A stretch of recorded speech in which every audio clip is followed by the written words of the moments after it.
Hey, what's going on, YouTubers?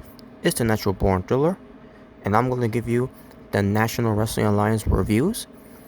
One of them will be NWA EmPowerrr, and the other one will be NWA 73. Now, obviously, I'm going to start off first with NWA EmPowerrr. They open up with a show pertains to a video package. And I thought the video package they did was pretty cool. You know, from the old women's era. Even though they didn't show much of it, but an old women's era, from which is black and white, to the present, and you also had some video packages that involve pertains to the matches that's gonna take place. And, obviously now they didn't feature all of them, but just the ones that are about titles and what have you.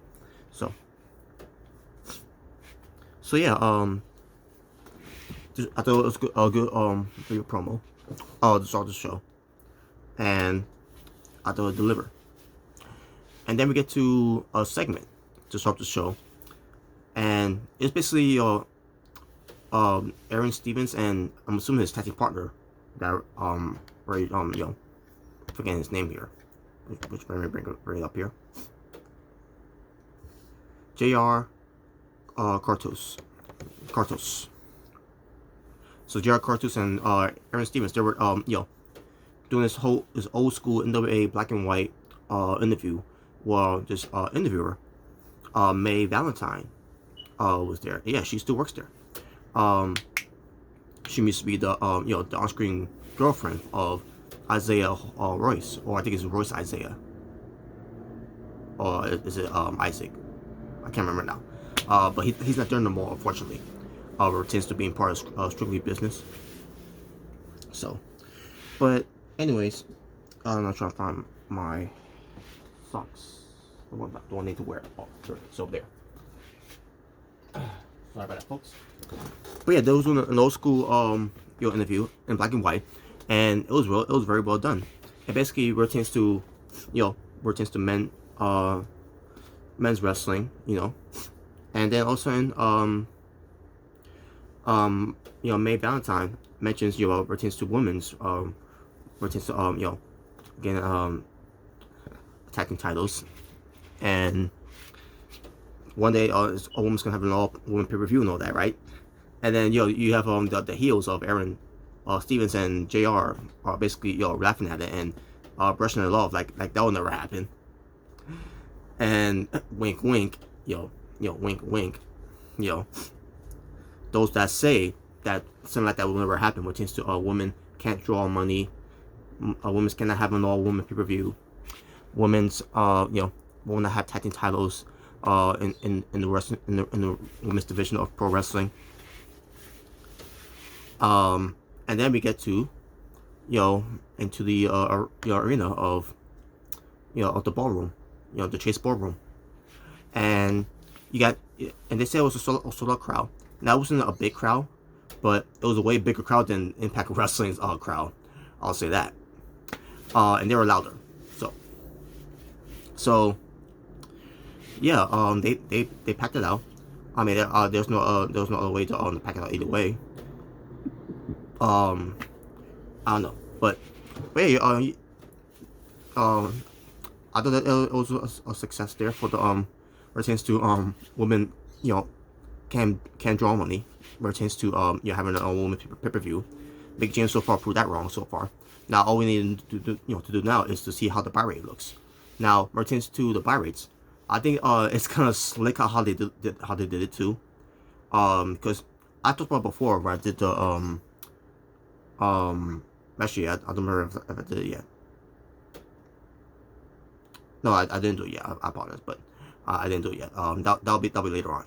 So hopefully I'll get it done before I go to work. So yeah, I thought that was a telling there that when it comes to who's on the car as well, they can draw, they can make money for them, so and I'm getting something right here so that I could all right, so yeah, so, and again, I apologize, folks. I'm getting ready for work, so I need to find something else. Well, besides my work pants. Gotta put on my socks on first before I put on my work pants. Speaking of which, I got my work pants on already. Let me continue. As I put on my shoes. So after you know, all that, also let me get to the introduction of Hardcore Country. Mickie James comes out. She's excited. She gets in the ring, and the stage itself, it was, it's whatever, not much you can do in the ballroom, but it was alright.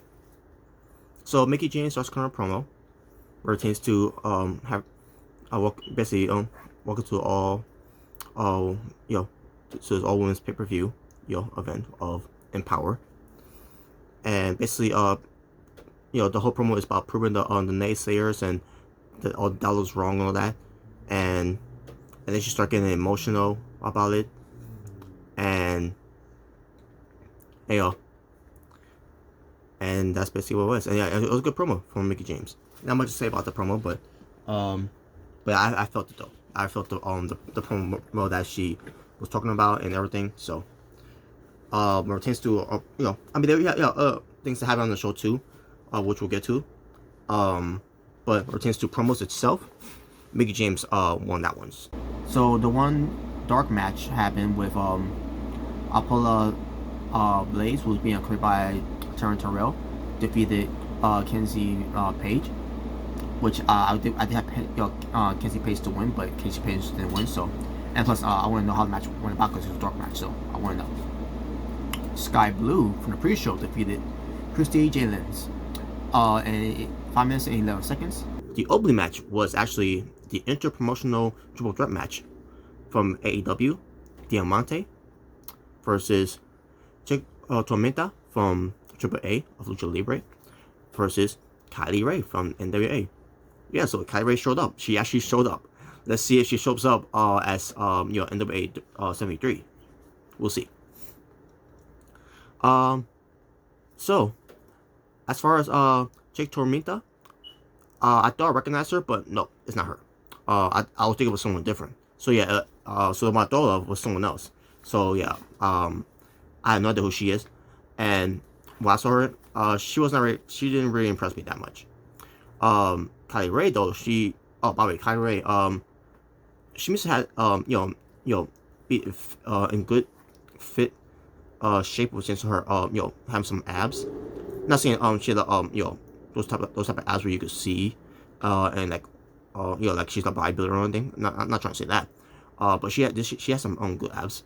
Like a Kier Hogan, for example. Kier Hogan's got some good abs that you can see. Not in this case. Kylie Rae lost those abs. She's look like she's getting a little thick. She looks the same. But look like she's getting a little thicker.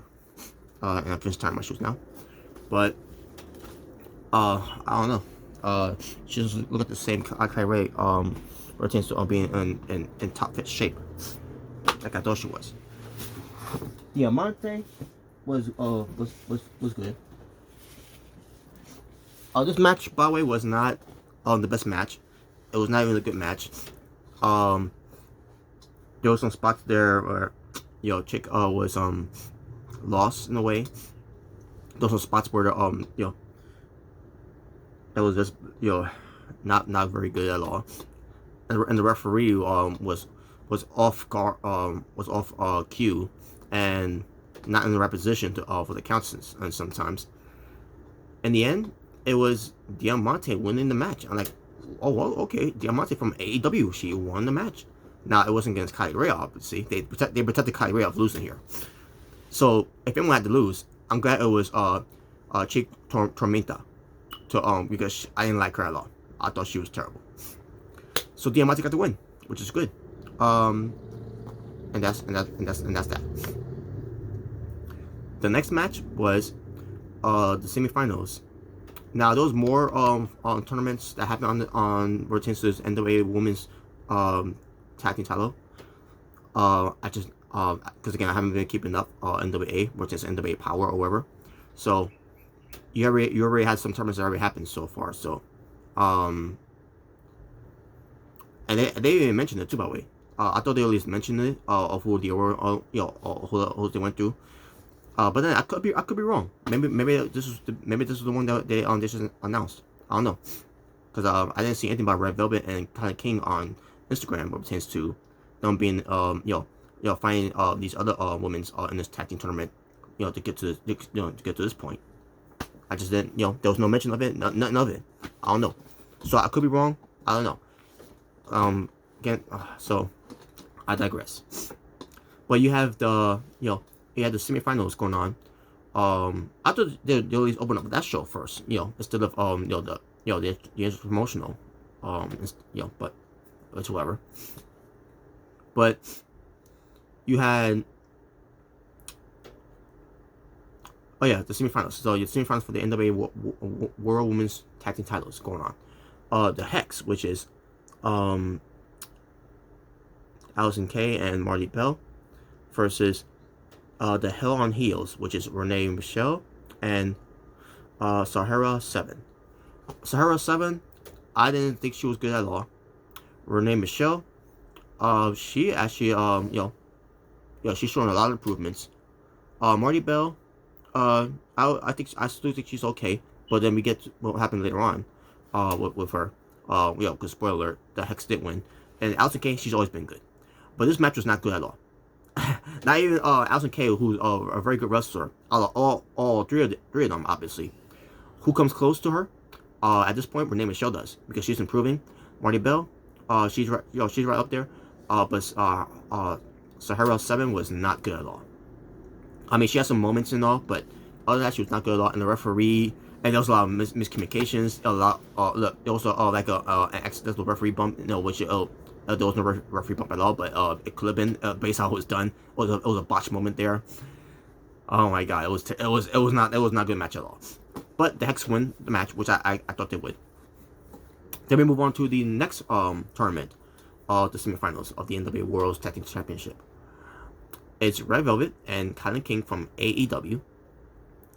Even though they're not saying Kind of King's from AEW, but we all know that Kind of King wrestles a lot in AEW. So. But Red Velvet and Kind of King versus the Free Babes. Now, about the Free Babes. Where it pertains to the Free Babes, they are second generation. I'm assuming that all three of them are second generation wrestlers from their first generation wrestlers of their dads. Well, except for one of them ends up being from their moms.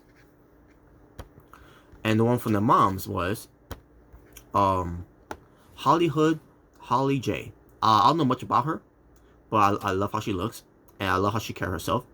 And her mom is Amazing Maria. Who's Amazing Maria? To be honest with you folks, I have no idea. And when I saw her, or when I Googled her, I'm like, yep, I have no idea who she is. But she was from OVW. Apparently she was a former two-time OVW Women's Champion, I think.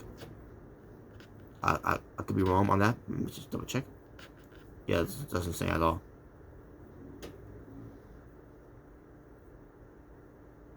Okay, she's a six-time NWA Women's Champion, and she's Canadian, by the way. So, basically, you have a Canadian, babe, on this whole all this Free Babes that they're doing on NWA. Basically, their versions of the Fabulous Freebirds. The other one, who is, well, I'll get to her later, by the way, is Jazzy Yang. And Jazzy Yang is the daughter of Jimmy Yang, or in the WWE audience eyes, Jimmy Wang Yang. So Jazzy Yang was in the match, by the way, not Holly J, not Hollywood, Holly Jane. Holly Jane, meant to say. She was at ringside for Miranda Gordy and Jazzy Yang, and yeah, as far as Jazzy Yang, I can see the resemblance. As far as Hollywood Holly J, I don't see that much of a resemblance, but since her mother's looks between the two, and seeing a picture of it, not really much of it. Maybe the eyes, maybe. Again, maybe just the eyes. But I digress. As far as Miranda Gordy pertains to the resemblance of her dad, Terry Gordy, Bam Bam Terry Gordy. I definitely see the resemblance there because, oh my god, Miranda Gordy, oh my god, she does not look like a woman. She, and the way she dressed too, with her singlet, she's more of a tranny.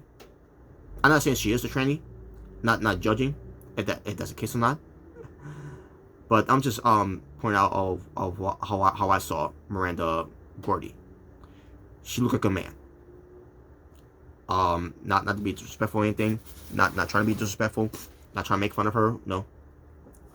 It's just how I see it. I can definitely see the resemblance of Miranda Gordy and her dad, Terry Gordy. So, as far as the match was it was solid for what it was. Even this match was a mess too in the way. And surprisingly, Red Velvet and Kind of King won the match. I'm like, well, really? Okay. I wasn't expecting that, but at the same time, good. I'm glad. I want to see a better match than than I was expecting to see. Pertains to the Free Babes versus the Hex. So I'm glad. So now we get to a segment. Gail Kim comes out, and Gail Kim cuts a promo about NWA EmPowerrr or whatever, and she basically also says she's not really much of a talker and everything. Which we don't care of her being much of a talker. We care about what she has been delivering in the ring for the last 20 years, and she talked about how the last 20 years of being in the business and everything. For everything she's done with her blood, sweat, and tears. Also, she gets interrupted by her old nemesis, her old rival from Impact Wrestling, Taryn Terrell, who was part of NWA. She comes out along with Jen and I can't remember the other woman's name that was with her as well. And I think she's supposed to have a match too, but I don't remember if she's supposed to have a match or not. But I don't know. I digress. But they were out there, and basically, Taryn Terrell was being all heel and everything and annoying, and I didn't find any heel heat out there. I found more of annoying heat and goal heat because of the way she was talking and the way she was squeaking, whatever. I don't know. It was ridiculous. Basically, she wanted Gail Kim to leave. Gail Kim didn't want her to leave. She gets on her face and whatever, and all of a sudden, Taryn Terrell was annoyed at that, so she's like, tried to take her out with with the two of her lackeys. All of a sudden, we hear familiar music. And all of a sudden, Awesome Kong appears. And like, holy shit. That was awesome. I did not see that coming. And full, Awesome Kong gear. And then she gets in the face of Gail Kim. Let's see what's the women. Wait, she's going. And all of a sudden, you get, these two women, are lackeys of Taryn Terrell, between Awesome Kong and everything. Awesome Kong was annoyed at that and takes both of them out, and just led to Taryn Terrell leaving the ring like a coward. And they go, okay, we're trying to go after her, but they all ran away. But yeah, Awesome Kong took out one of the two of the lackeys, especially Jenna, who's supposed to be booked as a monster, and she gets taken up by the original monster in Awesome Kong. And Gail Kim is talking trash as they're leaving to them. Also, Kong is behind, Gail Kim, trying to get her attention, and then finally she did, and then she gets in the ring, and then she gets a microphone, and because of promo, and she says she's not much of a talker, which obviously we know that too because she's known to be a monster and a great women's wrestler in the ring. So, and then she starts kind of a promo about how they go way back, which is to their rivals and everything in Impact Wrestling. And all of a sudden, she started getting emotional and saying that she had the best time of her life with her and everything. And then she said she's done. Just basically, it was her announcement that she was done with wrestling. She's retired now, and so far she wants to go out with her, have some ice cream bars like that. Ice cream bars, man, that's awesome. Fuck you, Booker T. Just saying, you struck out, sucker. Don't get mad because you didn't get your own Booker T cup, sucker. But yeah, back to this. So Gail Kim and Austin Khan were in tears and all that. It was emotional. They got me emotional. They got Velvet Sky emotional. So yeah, that and then the Finero there for that's a real end of an era, by the way, not the bullshit end of an era that WWE did with Triple H, Undertaker, Shawn Michaels, and then later on they started doing that match again at Saudi Arabia. Even before Saudi Arabia, even in Australia. So, I digress. But yeah, it was great though. It was a great moment there. A phenomenal moment there.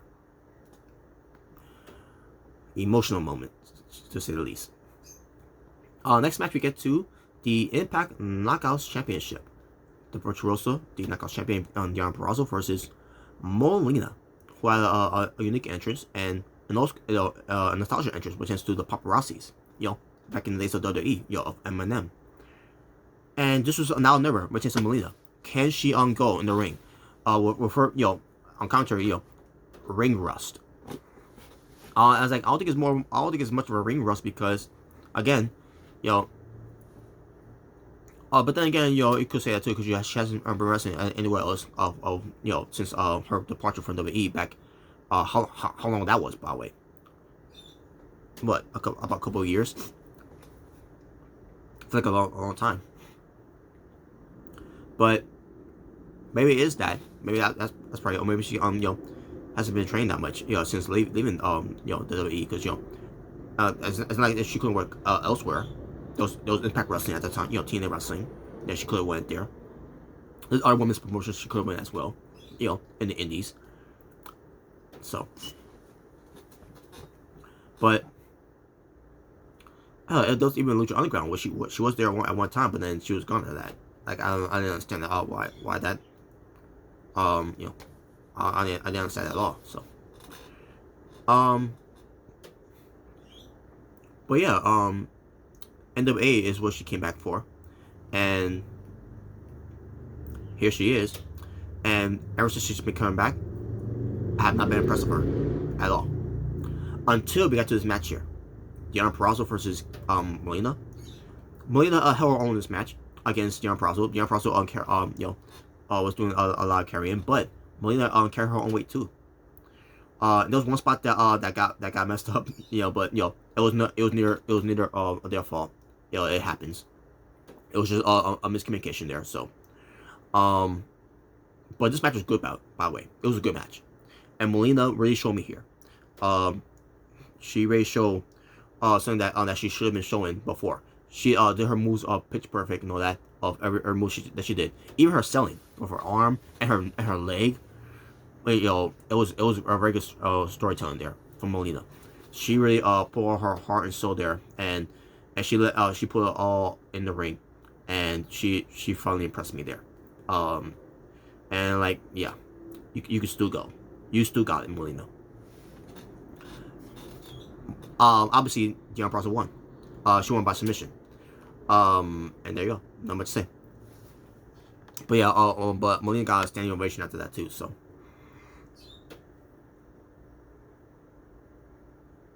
And yeah, Deonna Purrazzo being a disrespectful lady, And then we get to Medusa coming out in her army attire. Because her husband is from the military.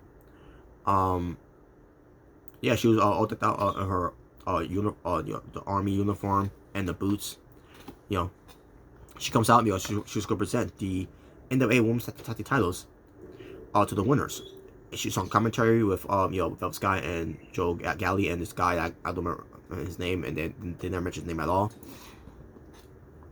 and she, is gonna watch this match along with them as the Hex, Allison Kay and Marty Bell versus Red Velvet and Connie Key. And the match was good. This was a good match for the NWA Women's titles in the finals, and it delivered. This match really delivered. There was no, and no, there was no Red Velvet botched standing moonsault. Oh man. You'll find out. We'll get that review when I get to it, folks. What tends to happen on NWA, AEW portion of it. But this was a good match. At one point there was one spot that got me on my nerves, and that was the the part where Marty Bell was legal, and Red Velvet went to pin Allison Kay. And referee was going for the count. And someone said, "Wait a minute, she's not legal. What are you doing? That Marty Bell's legal." Like, and already screwing up here. And this was from the tail end of the match. And finally, Marty Bell got the pin on. Now I can't remember who's legal in this match. I know I think it has to be Red Velvet. But Marty Bell got the pin after the tag team move that the Hex did, and Marty Bell won the match. For her team. So your winners and new NWA World Women's Tag Team Champions, the Hex, Allison Kay and Marty Bell. Marty Bell was emotional because she got a promo before the match too, by the way, where she's gonna be the first Dominican in NWA history to become a champion, and she did, and it was very emotional. Sorry, folks, I'm dusting off a little dust here. So it was a good moment there for both of them.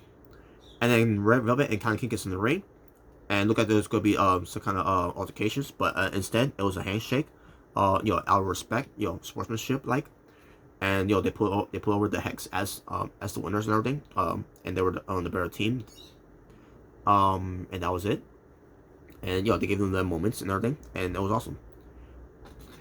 So there you go. Jazz would then come out, I love, folks, until later on. Makes me wonder why she didn't come out to do anything. I mean, she was doing something backstage, but Batista doing something on screen. She came out later on after the show. But it would have been nice if she came out to do something. Maybe she was afraid to come out because she was gonna be blamed of maybe she was behind the whole thing where from the production of of the production truck of the camera works. That was fucking terrible on the show.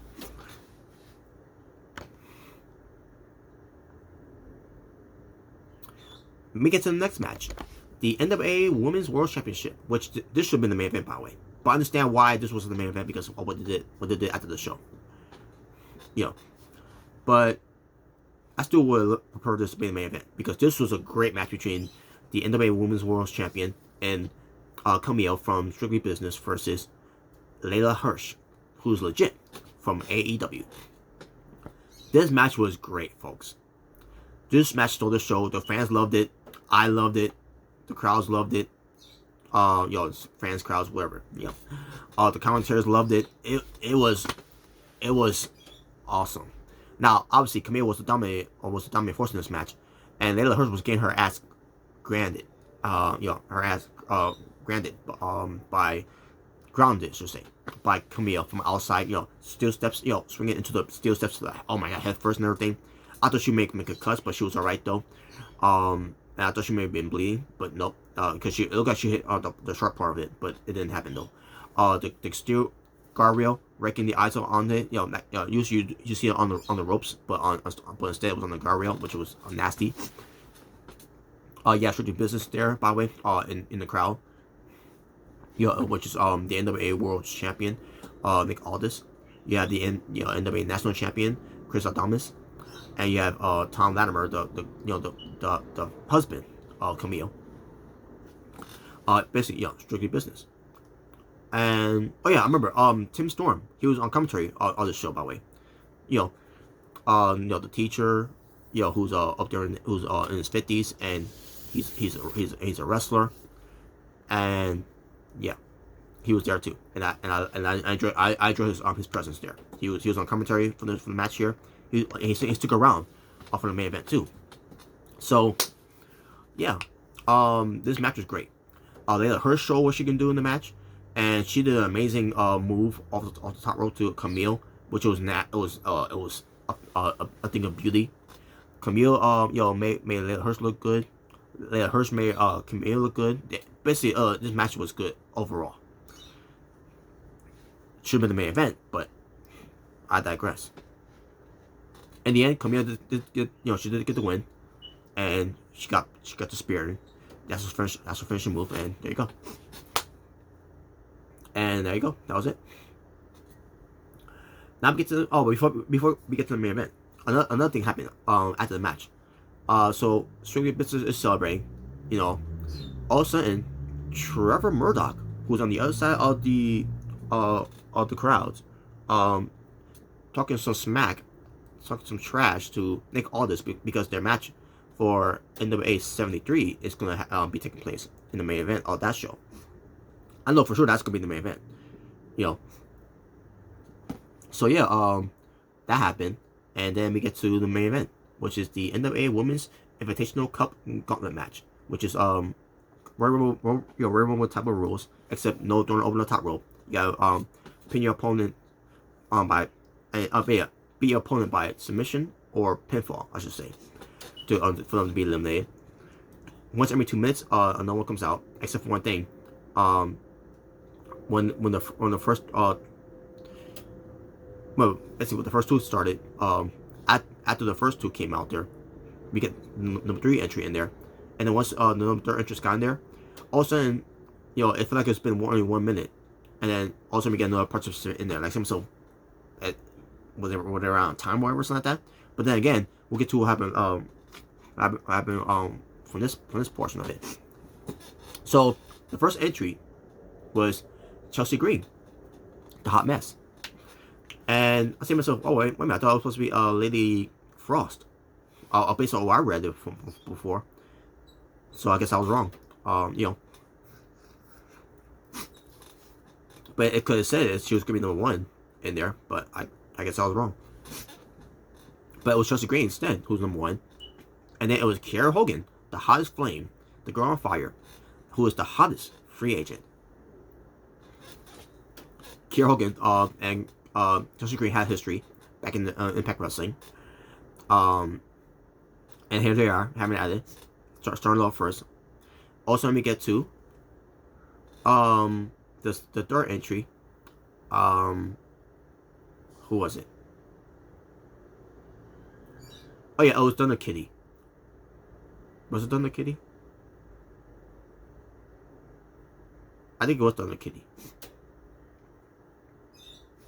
I could be wrong, but I could swear it was Thunder Kitty. And Thunder Kitty, basically they build her as a 100-year-old woman wrestling because she looks old.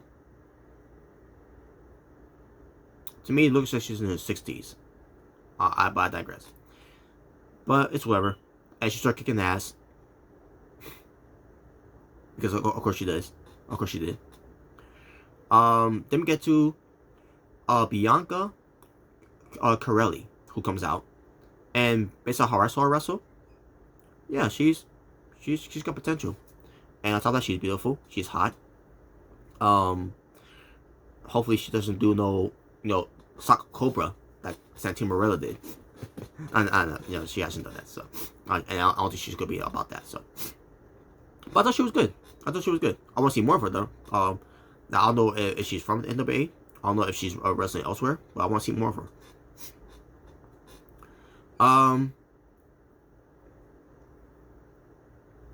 Let's see. I believe this is the part where we get someone else coming out.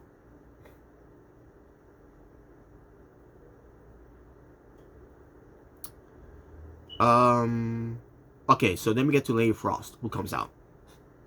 And this was the part where I got pissed off. So she comes out, and the graphic of her name shows there and everything, right? And the camera keeps looking at her as she's outside the ring, by the way. And she's taking a long time to get in the ring, and everything took all long. Everything was on hiatus. And you had the commentators talking about the match in the corner of the ring, and said himself, well, I can't see because the camera is looking at her, and I don't know what's going on, you know, in the production trucks, but what the fuck's going on? Like who, like, what? Did somebody was sleeping on the job, or they pressed the wrong button, or they fucking screwed up, they spilled some coffee or something, whatever, on the machines, whatever. That, you know, I don't know what's going on. But and then apparently I missed the animation of Thunder Kitty there, because I thought they was gonna do the whole thing where they was gonna swerve us, that Thunder Kitty was hiding under the ring maybe, and then later on she was gonna win the match. I thought I was gonna do that, but instead, she was actually gone. But I couldn't tell she was being eliminated by pinfall submission, because they'll pan the camera onto Lady Frost there, who hasn't gotten in the ring yet, taking a long ass time to get in the ring. I said to myself, shouldn't there be a rule where if you don't get in the ring, you'll be disqualified? You know, and it's the same thing I want to talk about with WWE as well, because WWE should not get with this shit either. If you don't get in the ring, by the time you know, someone comes out, you're automatically gone. You're automatically eliminated, because you're once you come out, you're supposed to be going in the ring. You know, because I hate that shit. I don't fucking like that shit. When you're in a match like this, when you're getting ready to get in a match like this, it's not smart strategy when you stay out there, because at the end of the day, Lady Frost lost the match either way. And I'm disappointed that Lady Frost didn't get in there. You know, because I like Lady Frost. She's got potential. She's got a great look.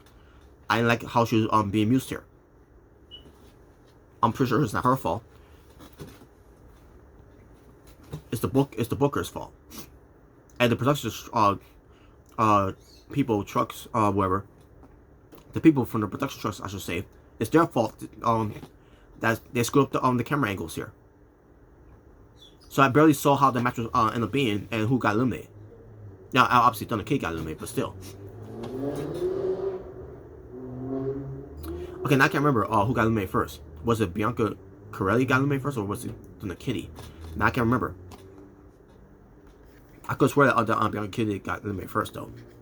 I mean, Bianca Corelli, I meant to say. Now I'm all fired up here. I'm messing up here.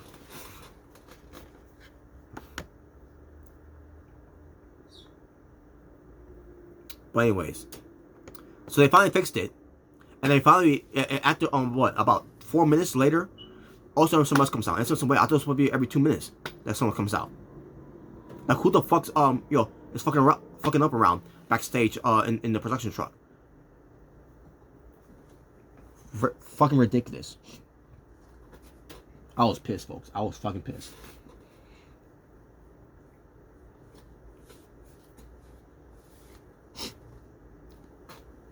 But everything was back, where it was. And then we get to Debbie Malenko coming out. No relations to Dean Malenko, but she was trained by the Malenkos. And she wrestled, in the days of Japan and everything. I don't know how old she is right now. Maybe she's in her 40s. Maybe her 50s. But yeah, she's there, and she got Lady Frost back, to get in the ring, and they start fighting and everything. I'll give him a moment, folks. I'm sorry. So, Demi Malenko, I think she eliminated Lady Frost, unless it was someone who eliminated her. I don't remember who eliminated her, but I digress. Okay, she's 49 years old. Okay, and she's good. She's still good. She hasn't been wrestling because apparently she had an ankle injury at the time. Since someone from the late 90s, I guess they explained on commentary or whatever. But whatsoever. But yeah, she still look good though. Then we get to Jenna and I coming out. Who's being accompanied by Terrence Terrell. Then we had Jamie Senegay coming out with someone named Paula Del Marie. Del Mar, something like that. Yeah, Paula Del Mar. And she looked like a tranny. With a lot of heavy makeup on. And she looks like she's tall too. And you have a moment where a lot of women were resting outside the ring. I said to myself, I hate that too. I don't like when they do that shit. Had them work. Had them work in the ring. They can't be just late taking timeouts. It was annoying. It was annoying me as fuck, man. I I hate those type of matches where you got you're resting outside the ring.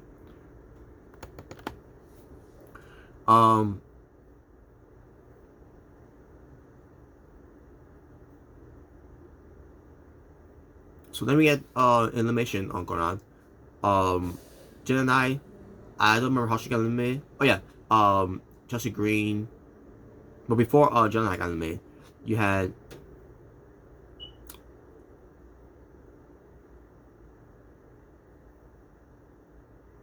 Masha Samovic coming out, and I like her by the way. She's got a good look. She wrestles in Japan, and she's from Brooklyn, New York, I think. Or basically they said something about her being in New York. So I like her already, and I like her look by the way. You know, it reminds me of Bull. Can't trying to remember her name now. Bunakata. I think that's her name, right? Bunakano. Bunakano. There you go. Sorry, I already forgot her name, and I should have forgotten her name because I like her back in the days too, in the 90s. Bunakano. There you go. That's what she reminded me of. Masha Masha Samovic.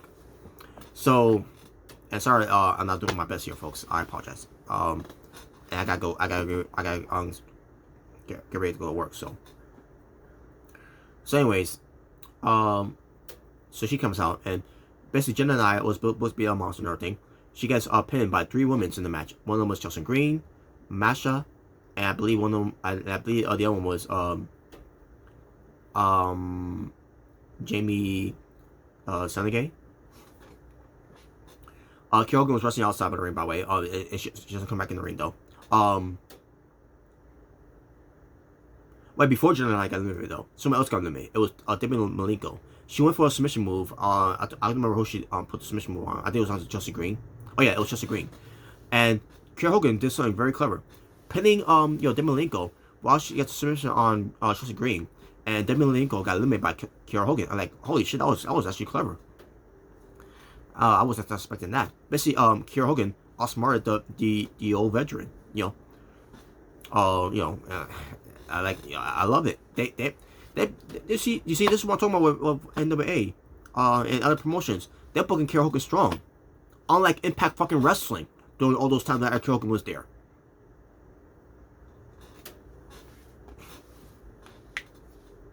That's how you book Kiera Hogan strong, not the way that Impact Wrestling did with Kiera Hogan.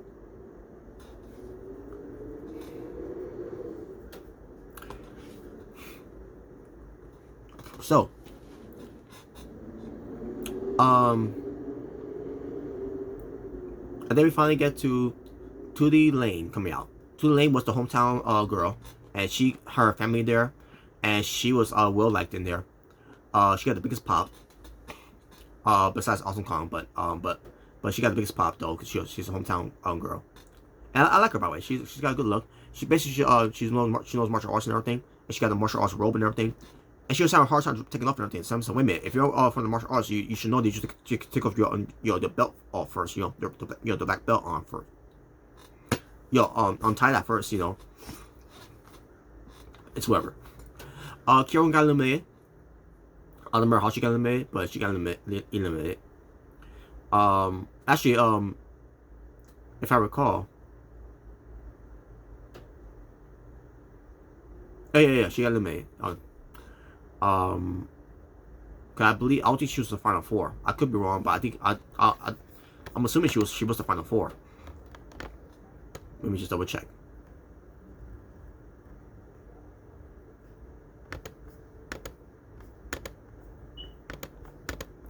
Wait, sorry folks. I could swear she was the final 4. Where pertains to.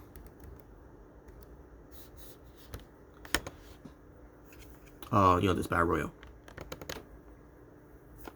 Alright, give me one moment. I'm gonna find it right now.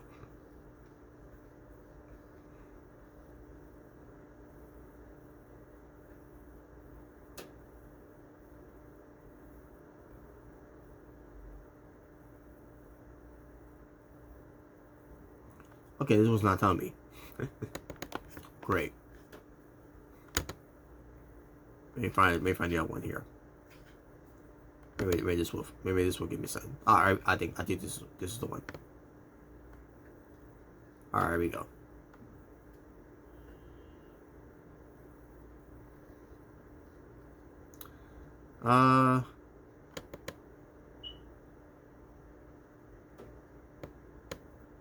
No, just give me the order of entries. Which, by the way, Chelsea Green, Kiera Hogan, Bianca Carelli. Okay, now remember, Bianca Carelli came out, and then Thunder Kitty came out, and then Jen and I came out, and then that's when Lady Frost came out, and that's when the issue happened. By the way. Now, as I'm reading this, it's all come back to me. Debbie Malenko, Jamie Senegay, Masha Samovic, and Tootie Lane. There you go. Now, they're not giving me the results of it, where it tends to order eliminations.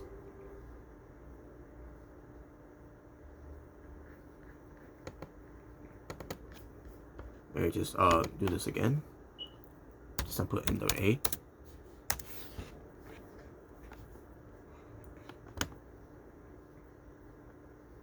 Alright.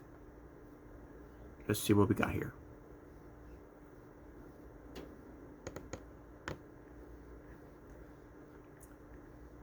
And maybe I could have taken some notes down too, by the way, but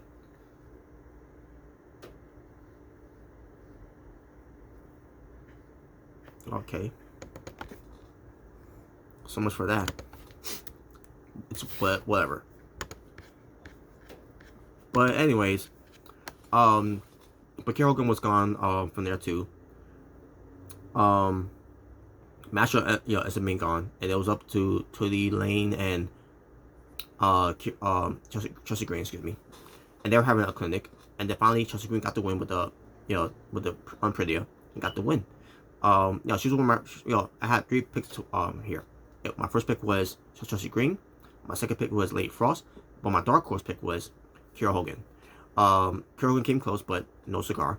Chelsea Green is a winning instead, and Chelsea Green won the trophy, the cup, and everything. And she puts over to the Lane, sportsmanship and everything. And then also we get all the women's coming out, because of this whole thing. Basically the show was coming to an end. Everyone starts coming out, surrounding the ring, and then you have someone on the stage.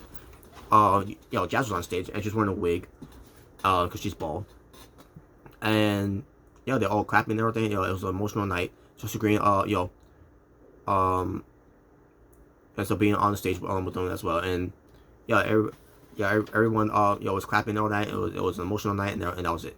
Making the fall for all, because kayfabe's dead, I guess.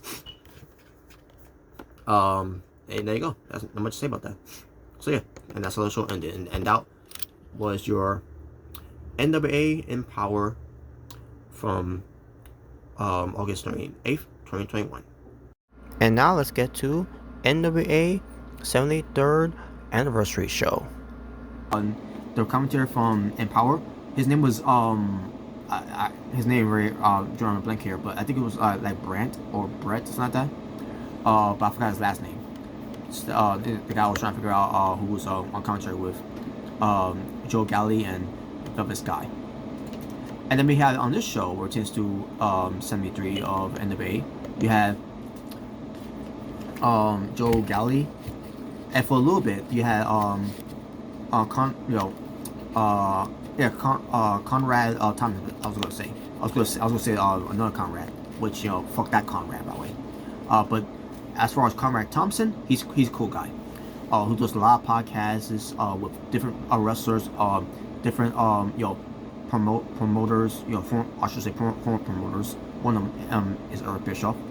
But yeah, Conrad Thompson, he's a huge wrestling fan, and he's well known on the podcast of pro wrestling, even with a piece of trash Bruce Pritchard. So just saying.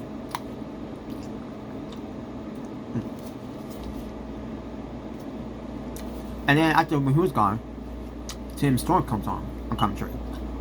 Because I guess Tim Storm is a part of the commentary team with Joe Galley and Elvis Sky. I wouldn't know because I don't watch the show that much anymore anyways. Not saying that the shows are terrible. I just don't have any interest in watching NWA like I used to anymore.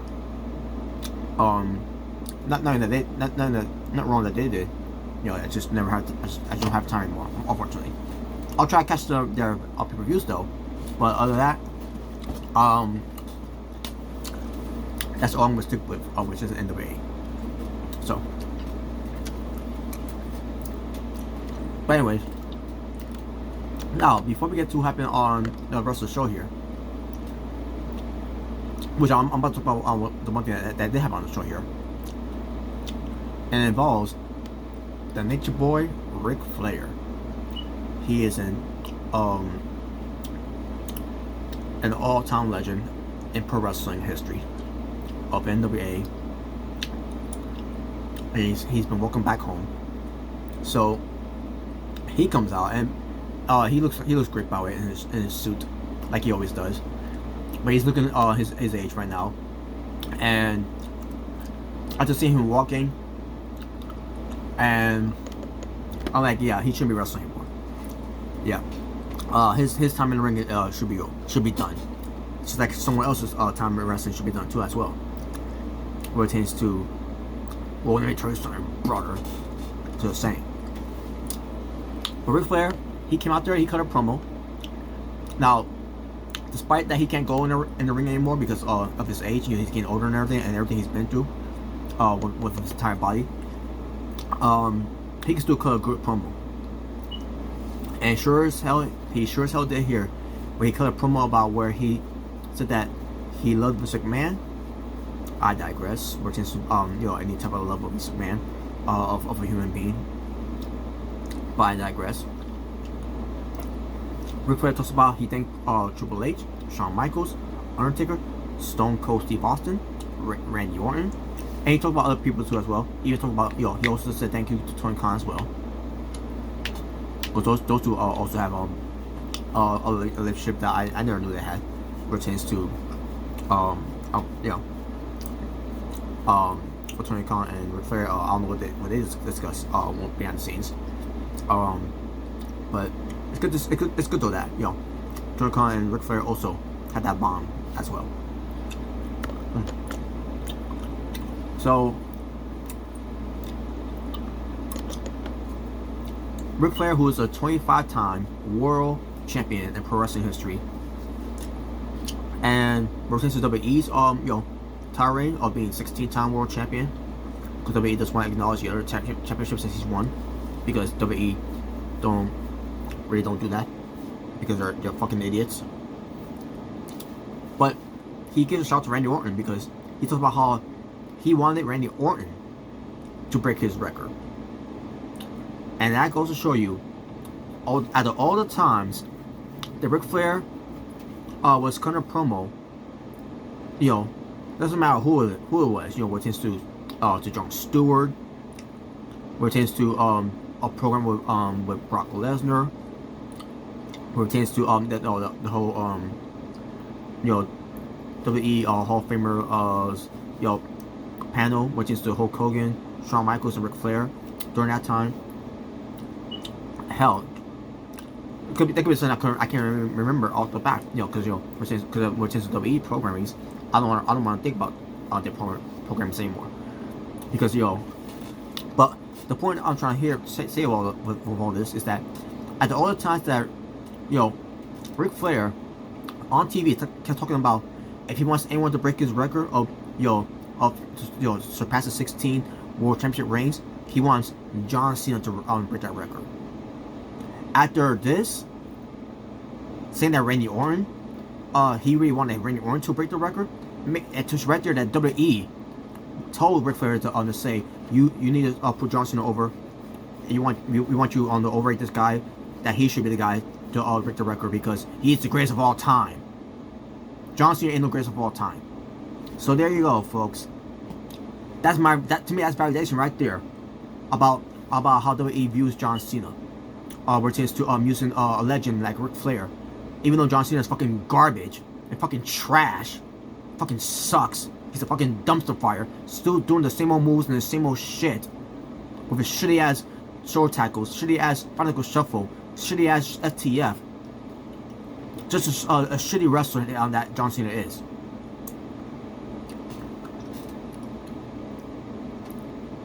Ridiculous. If it pertains to John Cena in WWE being a 16-time world champion, which he is a 16-time world champion in WWE, and that's only in WWE. Which pertains to Ric Flair, he's been a world champion everywhere he went. Maybe not in TNA, which it would be nice if he would have been, but it's not about Ric Flair during that time. It was about putting it over the younger guys. Hulk Hogan.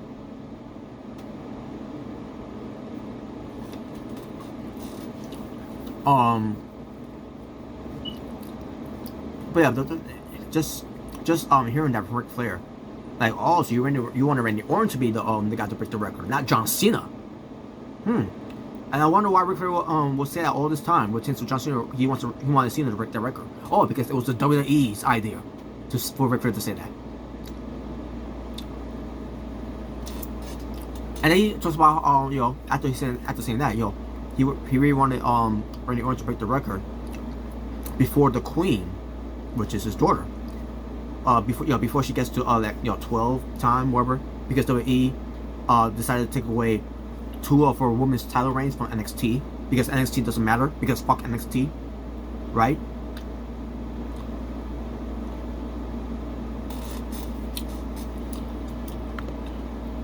But anyways, and then he says that Vince McMahon, I love you. Basically, give a shout out to Vince McMahon, I love you. If he's not watching, whatever. But let's face it, you think Vince McMahon is really be watching, or Ric Flair at any other promotions? You think Vince McMahon really cares about watching any other promotions? The only promotion he cares about to watch is his own promotion, WWE. And you really think he's going to care about watching NXT? Where all these times, all these years, he's where he made this one comment about how he doesn't watch that flipping shit of NXT, because that's all NXT is, right? Flippity flop, right? Even though the main roster does the same shit too.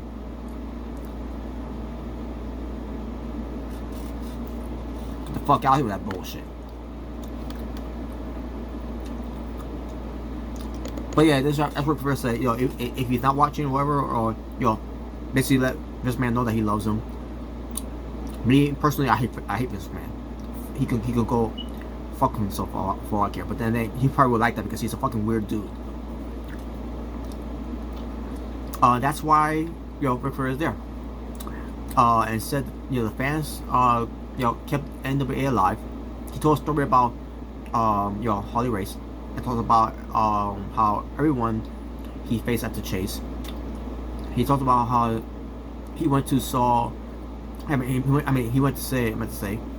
How important it was to have several different brands of wrestling, because because not everyone can make it into the WWE or AW. He mentioned AW, by the way, and he loves being here at NWA. He said that on Thursday he's going to be with Tony Khan.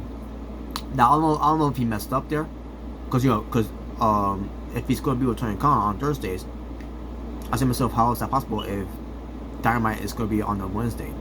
But again, maybe it's a meeting. Maybe they're gonna have lunch, whatever, a meeting, whatever. I don't know. Because I think eventually Ric Flair is gonna come to AEW too. Maybe that's what it is. Maybe it's like have some kind of negotiations where how the debut Ric Flair in AEW. Maybe that's gonna be the whole discussion where they have on a Thursday. But I don't know. I digress. We'll see. I think, but if he said Thursday and meant to say Wednesday, I think he meant to say Wednesday. But since we're to AW Dynamite, but we'll see. But then he says, then he will be in the front row watching Chris Jericho. So again, I'm assuming he's talking about being there on a Wednesday, Dynamite. But again, we'll find out. He also gave a shout out to his daughter, Charlotte Flair, basically calling her the Queen. he was joking on when he's said something about, you know, when Billy Corgan called him, he expected him to have a match with Nick Aldis for the, you know, for the NWA World Title. Ric Flair. And I said, no, I just need you to talk. And said, basically said to him, you know, what do you want me to say? And then Billy Corgan said, hey, you're Ric Flair. You can say whatever the hell you want. Thank you. Well, he said, well, okay, I can do that. And told the fans that he was going to do this for free. But Corgan said, no, I'll pay you anyways. Good man, Billy Corgan. Good man. And then he thanked the fans for everyone who is a fan of him and treated him fairly. And then Ric Flair was doing his, you know, his own woo. And then at one point, Ric Flair took off his jacket. You know, Ric Flair at one point run the ropes and said to himself, please don't do the knee drop. Please do not do the elbow drop because I'm worried about you, Ric Flair, that you might take a bump and then you might not get back up. And another thing, Ric Flair didn't bleed. He didn't make himself bleed, so that's a plus as well. So there you go, folks. That was Ric Flair. He's, you know, retains to him no longer wrestling anymore, which, you know, I'll be fine with that, with him no longer wrestling anymore. But when it comes to his promo works, he still got it. Because he is the Nature Boy Ric Flair. There you go. So that, I want to get that out of the way first before we get to everything else happening in the show. Speaking of which, May 1st brings us up the pre-show.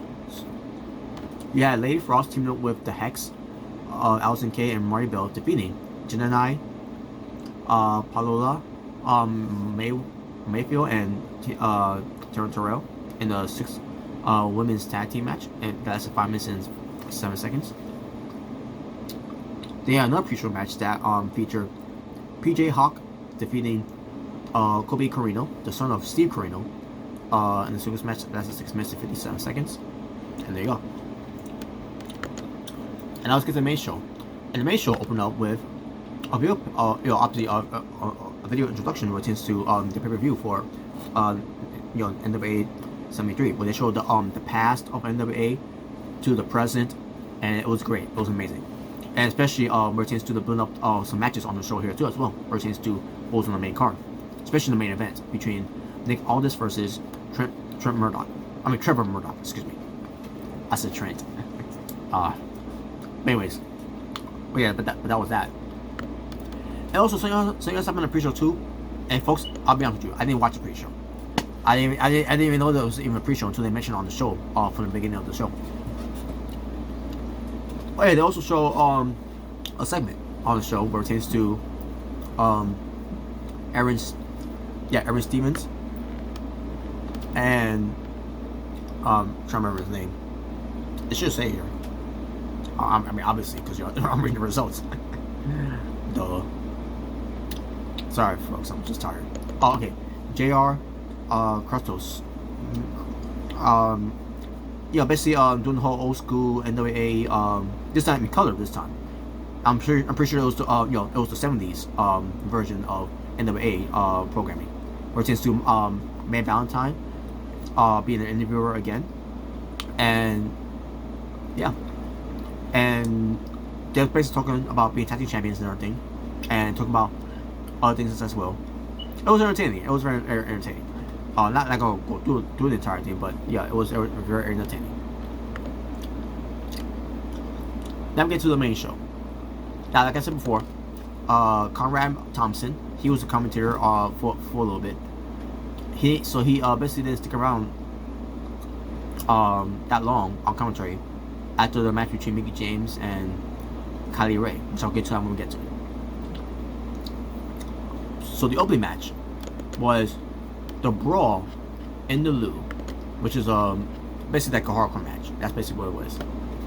It lasted 9 minutes and 10 seconds, where if you have Tim Storm versus Tom Latimer versus Crimson. So obviously I can't remember who came out first.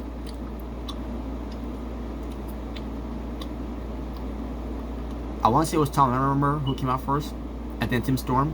and then Crimson. But either way, Crimson came out last. As he's making his way to the ring, he gets attacked from behind by someone. I don't know who it was, because again, we're just me watching NWA. I love pictures too. Me not watching NWA. I meant to say, or just me not watching NWA, the shows. Which is the NWA Power or any other shows.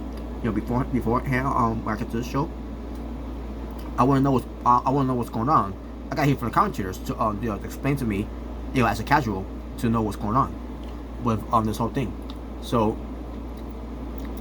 I had no clue who this guy was. In fact, what's his name again? I can't remember where I had my. Oh, here it is, right here.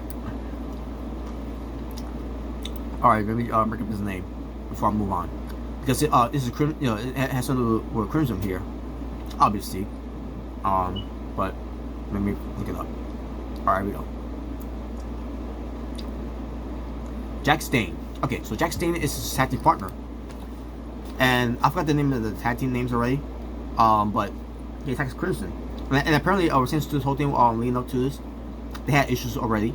They were having some dissensions, but then on the pre-show, which was explained by one of them on commentary, I think it was Joe Galley, who said that Jack's Dane basically gives Crimson good luck to him in the match against Tom Latimer and Tim Storm in this brawl in the loo. And then seeing this, I'm like wait a minute, so his tag team partner attacks him, beats him up and everything, and then basically leaves him laying injured, before the match even started. So since it was since he does intentionally to screw up his partner, that's the end of that tag team. Despite me not knowing about the situation or why they're having dissensions or why they decided to have issues until the pre-show, where he said, telling Crimson, "Hey man, good luck in your match tonight," and then he does this. So it was shocking to see that happening, where it seems to what happened there, and wow, just wow. Now if I was a regular fan watching the show, I would get the swerve of the night. But because I didn't know about the situation, and me coming as a casual, not knowing what's going on, this to me was a shock, because I had no idea who this guy was, and checking out Crimson and to find out that that's his partner, and he's take him out and everything. So that's gonna be the program leading up to where they decided to do this program between Crimson and Jack Stane. So the match continued on without Crimson, between Tom Latimer and Tim Storm. You had trash cans in there, because, well, you know what that means. Ladders. My God, the ladders spot was crazy with Tom Latimer onto Tim Storm. There's still a chair involved, and my God, and those chairs to the head, my God, to Tim Storm by the Tom Latimer, my God. I can't remember what other weapons that were used as well, but ladders, chairs, trash cans were used. Tom Latimer did I want to call it a swanton onto Tim Storm. Do a ladder on the outside, by the way, on that other ladder. My God, I can't remember if there was a table used in there. I remember there was one table that was used in the match, which I'll get to that later.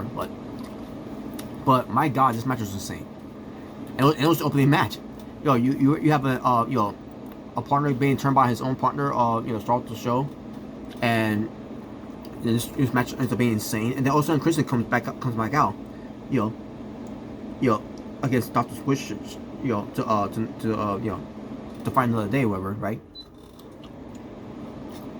He's torn his ribs and everything, selling the bean that he took from earlier, and the match resumes, obviously it still resumes with Crimson, get back in the match here. One point, Crimson and Tim Storm whipping each other with belts. Basically, Tim Storm took the belt from the referee, because Crimson had a belt with him that he used for his tights and everything. And they started whipping each other with the belts and all that. And then Tom Latimer was getting involved, and then also Tom Latimer gets closed out of the match. all the ring up to say, with the basically using the bus as a clothesline on them. So the match still continues. Also, Tim Storm hits the I can't remember what I think he hit the his finishing move, the perfect storm onto Crimson, and beats Crimson. And like, oh okay, Tim Storm wins. I was not expecting Tim Storm to win, but either way, either way it was a damn good match. Tom Lambert was not picked, by the way. But yeah, I couldn't believe that Tim Storm got the win. And like, wow, that was unexpected. So yeah, but yeah, either way, for good for Tim Storm though. You know, a guy who's in his 50s, still doing what he's doing, and he's in this type of match, and he won. Yeah, he's gained some momentum there.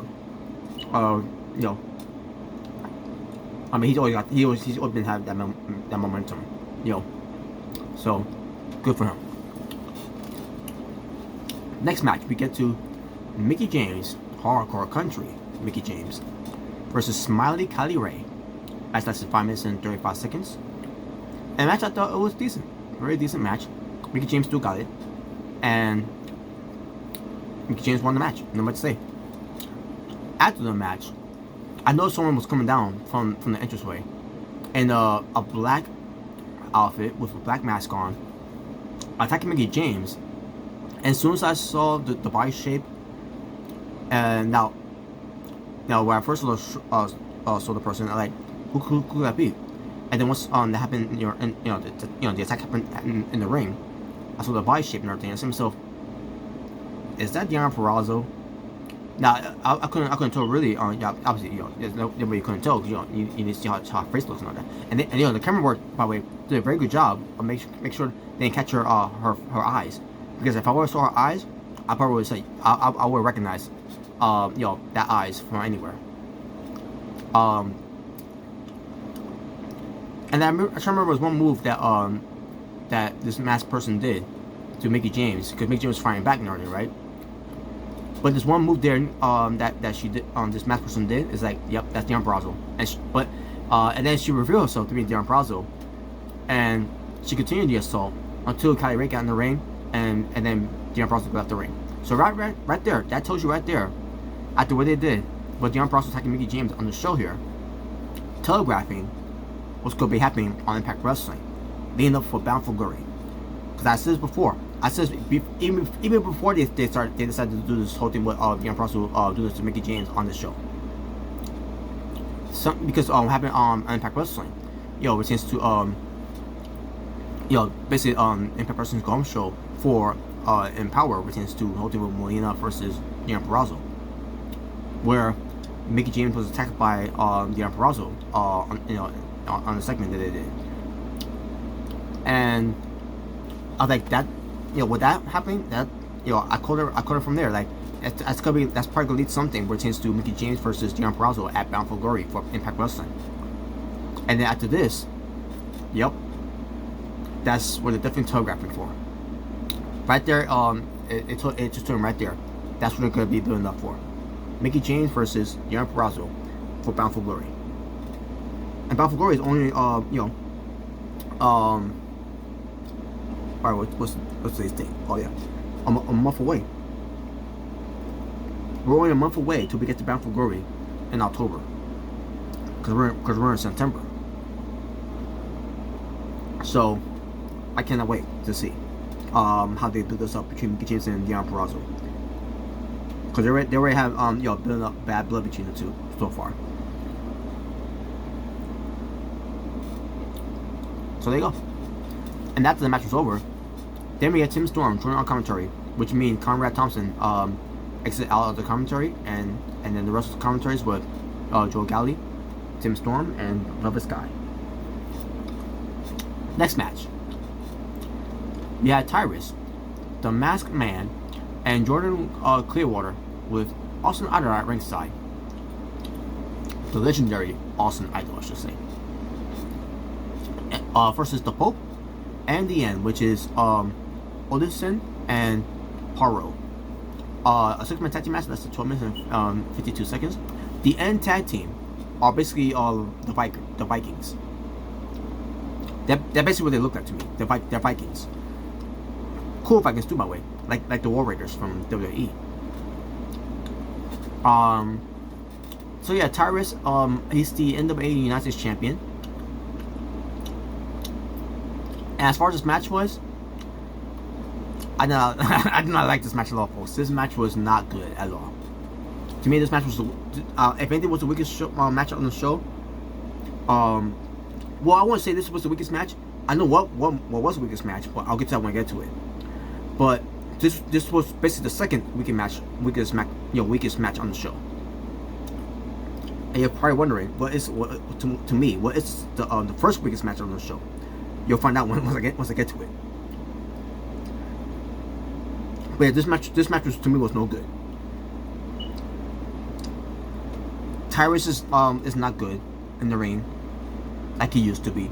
I mean, I'm not saying he was always great, but this didn't make him look good at all. But this match was booked terrible. It was not played out right in a way. I was not a fan of this match at all. And it sucks too because I love the Pope, because his in-ring abilities, and liking this tag team up the end. Especially they have a presence and the way they carry themselves as a tag team. They could be something tag team wrestling. As far as Jordan Clearwater, don't know much about him, but I wasn't that impressed of him. The Masked Man, I wasn't that impressed of him either. Tyrus, coming back to wrestling, I don't understand why. To me, I get it. He's good friends with Billy Corgan, that, and he still loves. I'm pretty sure he still loved the business, which is why he's back. But this was he didn't look good at all in this match. And with match lasting 12 minutes and 52 seconds, Tyrus got the win. By the way, I forgot too. By the way, some guy interfered to cost the match of the Pope and the End. I guess he was along with Tyrus, the Masked Man, and Jordan Clearwater too. I don't know if he is or not, because again, I'm a casual. I don't know what's going on. I don't watch the shows to know whose side he's on and who's why he helped him or whatever. But he was just he was distracting one of the tag teams of the End, and the based how they looked, I'm like, oh my god, this is they were the cameraman at this point should have had a different type of camera angle to pan a different direction to not see one of the tag team of the End trying to go after this guy who interfered, and you could visibly see he's waiting for his cue to get in there to try to break up the count. And sure enough, he gets there. We break up the count, but by the time he got there, it was way too late. But Tyrus was going to get the win here. Also, the Masked Man tags himself into the match and got the win. And I guess now there's been some tensions between the Masked Man versus Tyrus. Tyrus is upset that he took the pinfall. Like that's supposed to be my win and everything. He didn't really put that much effort of like that's my win, And then the Masked Man, kept staring at him, staring a hole, burn a hole, in his face. Kept staring at him. I guess he wants a shot against Tyrus, despite them being a team. And Jordan Clearwater is not,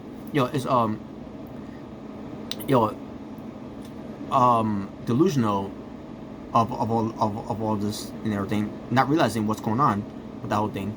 He's like, oh yeah, we won. And also, I was trying to, with him being there, trying to calm things down. And finally, Jordan Waterfield finally got there, like, oh, okay, like, yeah. So I don't know what they're gonna do with that, folks. I don't know what they're gonna do with that whole thing.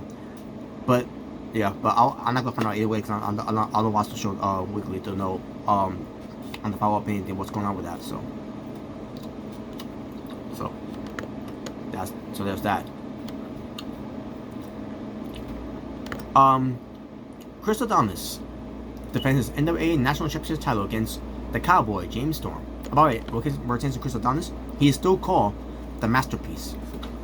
I guess they never trademarked that one. Same thing with they claim to trademark Master Lock, but then again, you can't really trademark Master Lock because the Master Lock company is still around, which is to their Master Lock locks.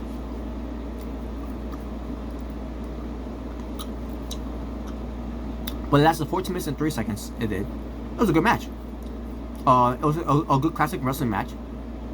And then the finish happened. So James Storm went for his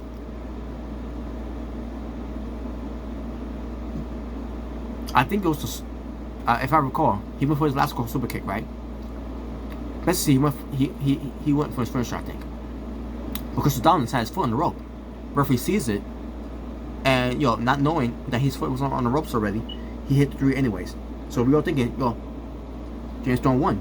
He's a national champion. Nope. Bursting the bubbles of the fans at Missouri, St. Louis, Missouri, and to James Storm, who's obviously more upset. And the crowds were booing the referee. And I said to myself, what do you expect, He was doing the right thing. The referee was doing the right thing, He was, shit happens. And then, Chris Adonis, I don't remember what he did to get he trips up James Storm, goes for pin him. Referee counts the 3. With Chris Adonis getting his foot on the ropes and everything. And I said to myself, okay, that one right there was ridiculous now. So, referee couldn't see his foot on the ropes there, at that time. But he had no problem with seeing the rope, his foot on the ropes when he made that 3 count for James Storm. But once he made the 3 count for Chris Adonis, he couldn't even tell that Chris Adonis had his foot on the ropes. And the James Storm was upset with that. He now the cameraman showed this part, but the commentators saw it, and they basically give us feedback for those who watch it on the pay-per-view. That James Storm took his beer, his beer bottle and all that, and he poured on the referee and all, and I guess he tried to throw it at him too and all. But yeah, there you go. That was it.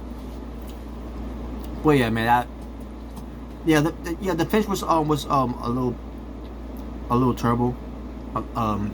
Not presented right. But I understand what they were going for. But either way, it still didn't hurt the match though. It was still a good match. So either way, it was still good. Now we get to the first weakest match on the show.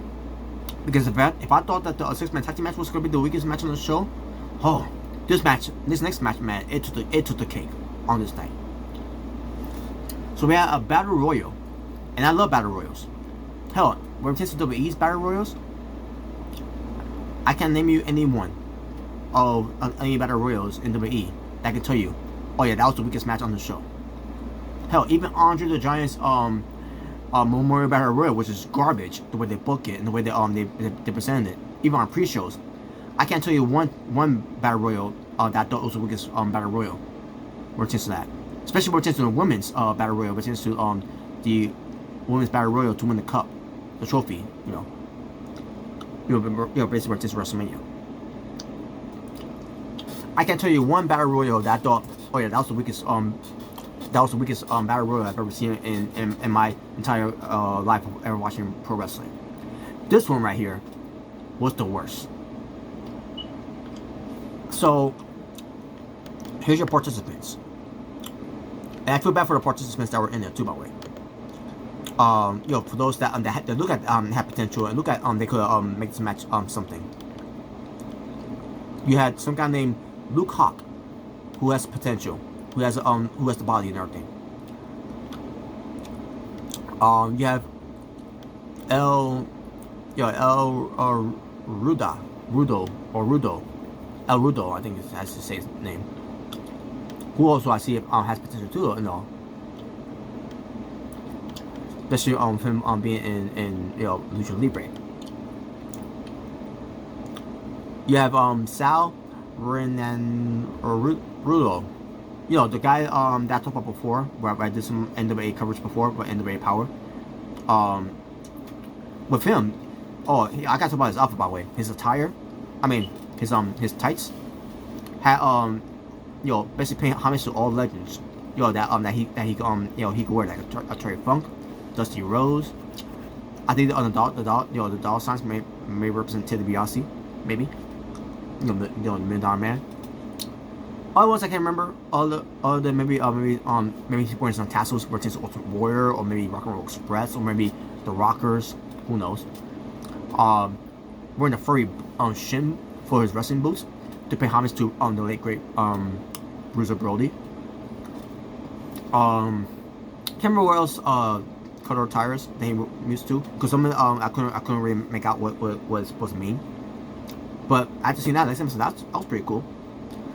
Basarino,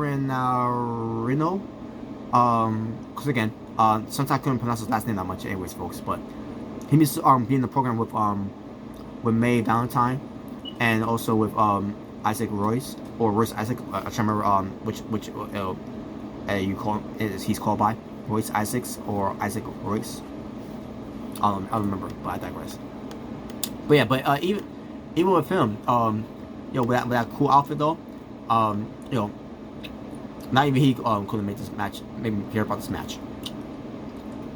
You had some guy named Marshall Rocket, who has potential too, but he couldn't help me care about his match either. And especially you got some other guys like Rush Freeman, which that's a cool name to have as a wrestler. That sounds like a cool name.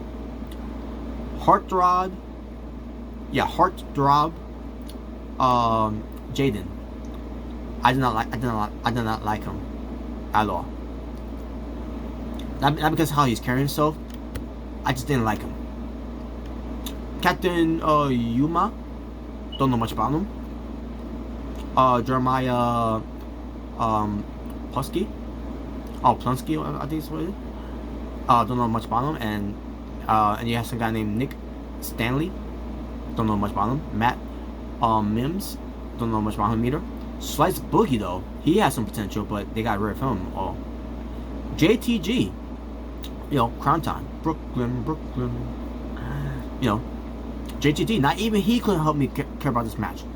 And then they brought in some guy, to make it to make it 13 participants, because originally it was supposed to be only 12 participants, but it ends up being 13. But since to swerving us in a way, bringing in some guy named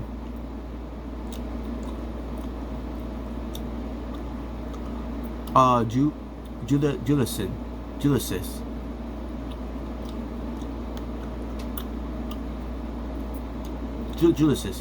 Yeah, Julius. And I'm trying to remember who is he, like, because he looked familiar. Cause I was thinking to myself, he looks familiar. But when he came out, he had the a black short hair, like how Eddie Edwards used to have when he was in the Wolves with David Richards. But he had but what pertains to Julius, he had his hair was a little more had a little more than Eddie Edwards during that time. And he had a beard like Eddie Edwards in a way, but not bushy like how Eddie Edwards is. But not Eddie Edwards, but it's not that bushy, but it is trimmed in a way. So that's basically how I saw it too as well. And he has good size, but he's got good size and everything. But I was thinking to myself, well, who is this guy? By the way, I his real name, by the way, I don't know if this is his real name, but his real name here is Michael Cole. Let me double check that, by the way, just to make sure. Yeah, that's his birth name, Michael Cole. Wow. But he also had he has some ring names, like Michael Judas. Yeah, his other wrestling name, which is Murphy from TNA Wrestling. And I think to myself, oh, that's who he is. For those who don't know, Murphy, back in the days of TNA Wrestling with Gunner, who's now Jason Riker in WWE, they were the the bodyguards for Immortal when they first started this whole Immortal angle back in 2010. Yeah, like wow. And last time I saw him was back in 2011, because I haven't seen him since 2011, and I didn't know what he's been up to ever since. But yeah, the commentators basically put him over. He's been some other promotions too as well. I think Joe Galli may have mentioned him being in Lucha Underground and stuff. I remember him being in Lucha Underground. If he was, I would remember, but he wasn't part of Lucha Underground. Wait, I don't know what he's talking about. And after looking it up here, and like, yeah, I don't know what he's thinking. I don't know what he thought. He came from Lucha Underground, which is that whole thing. But no, he never was in Lucha Underground. You know. But yeah, but it's basically like a monster, you know, like he's supposed to be, like the Undertaker / Kane in a way. And he was, speaking of which, which is, and here's a good example too. Father James Mitchell brought him to the ring.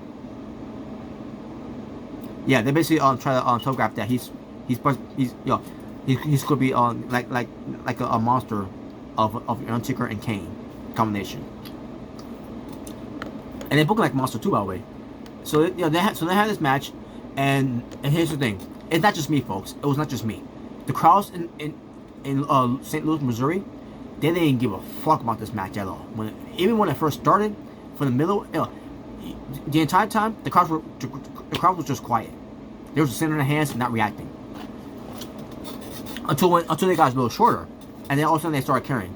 And this match was weird because eliminations could be can happen by which is being thrown out of the ring, right? Not thrown over the top rope, but when you go through the ring, through the ring. It could be possible too, with this guy Judas being booked as a monster. But it can happen too. But anyways, to get eliminated, you gotta throw your opponent out of the ring. Doesn't matter if you throw them over the top or through the ropes, or even under the ropes. Even under the ropes. Last time I heard about a Battle Royal, someone getting eliminated, through the ropes, or even over the ropes or under the ropes, was back in the days when WWE did it with the women's, during the time when they were just doing the Divas division.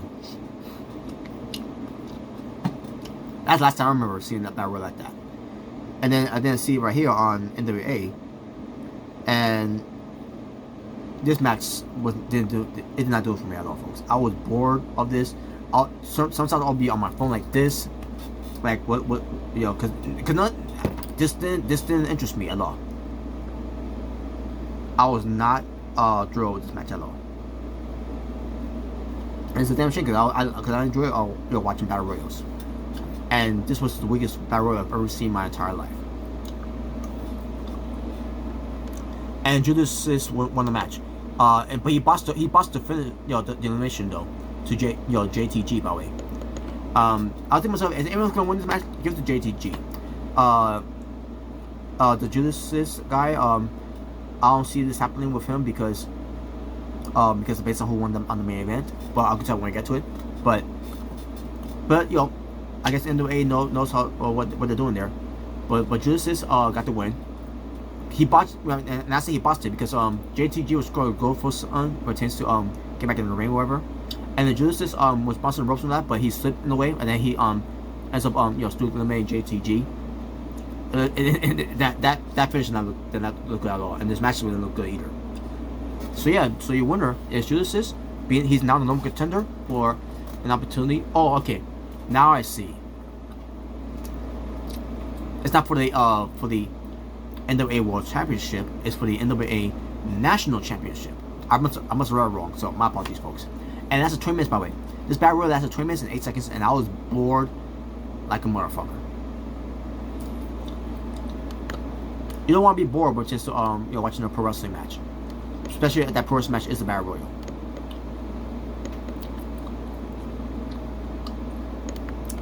Camille defends her NWA Women's World Championship title in 20 minutes and 33 seconds against Chelsea Green, who won the Invitational Gauntlet Cup Battle Royal to earn this opportunity for the title shot against Camille. Now there are some communications, a few communications about maybe 3, because I guess some moves they're trying to do, and then Joel at one point, It could be 4 times too, by the way. You know, but it depends on how who's counting. But the match still was decent. You know, in the end, it was Camille getting the win over on Chelsea Green by submission, by the way. And they put over Camille by saying she's never won with a submission move before, and she used some elements pertains to with Layla Hirsch, pertains to her being a submission specialist. So I can't remember what Camille also did too, pertains to that's nothing. Camille did not Zack Ryder. He's not that anymore. Matt Cardona.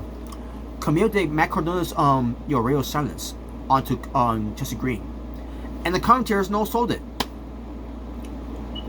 Velvet Sky didn't sell it. Tim Storm, well, I was not expecting him to sell it because I'm pretty sure he doesn't know who Matt Cardona is. Joe Galley didn't sell it. Like I recognize that move, yeah, and it's good that Camille did that move too to Chelsea Green, because Chelsea Green is, the girlfriend of Matt Cardona. We all know Matt Cardona does that move a lot. So Camille did that, to play mind games with Chelsea Green. But the commentators didn't call that spot. They was like, it was just a regular move that that they never saw Camille do. Now if I was on commentary, I would have pointed out either way. But yeah, they missed the ball on that one, by the way. But they could say, imagine Camille could have beat Chelsea Green with Chelsea Green's boyfriend's wrestling finishing move, something like that.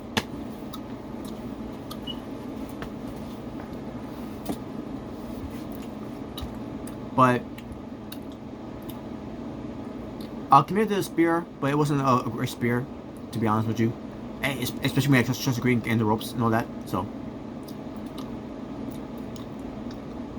but like I said, in the end, Camille got the win with the arm bar, and basically with the bad arm that I won't say bad arm, but a bad wrist by Chelsea Green that Camille kept targeting, and she kept targeting it.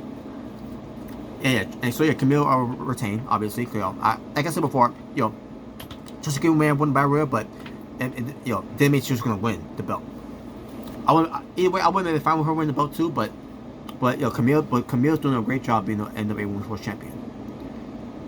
And yeah, they are right there, which is to having Camille retain the title. And that was it. Then we get to the semi-final. The semi-main event. The semi-main event, I should say, for the NWA World Tag Team Championship. That's at 14 minutes and 4 seconds, with La Rebellion. Sorry, folks. La Rebellion being accompanied by Conan. Now I heard on the theme song of LAX. And I'm like, at first I was thinking nothing of it. I was thinking, wait, are they associating with Conan? And also I saw Conan coming out there. Okay, awesome. I wasn't expecting Conan to be there, but he's leading La Rebellion of Bestia 666 and Mecha Wolf 450. 450. And they were up against the champions, Aaron Stevens and JR Crestos. And I just thought it was pretty good. And obviously you got Conan, getting out, getting involved in the match, behind referees back and all that. Me coming in there, I like to say myself, who's the babyface here? Who's the heels? That was my thing. I was thinking that at first, but and then it took away from me on the match though. Aaron Stevens was doing a hell of a performance in the match, and this match was pretty good. But obviously, La Rebellion was getting the upper hands because Conan kept cheating for them, and it got ridiculous. It was getting ridiculous, but again, it took away from the match from there. It felt like old school tag team here, or how they did this.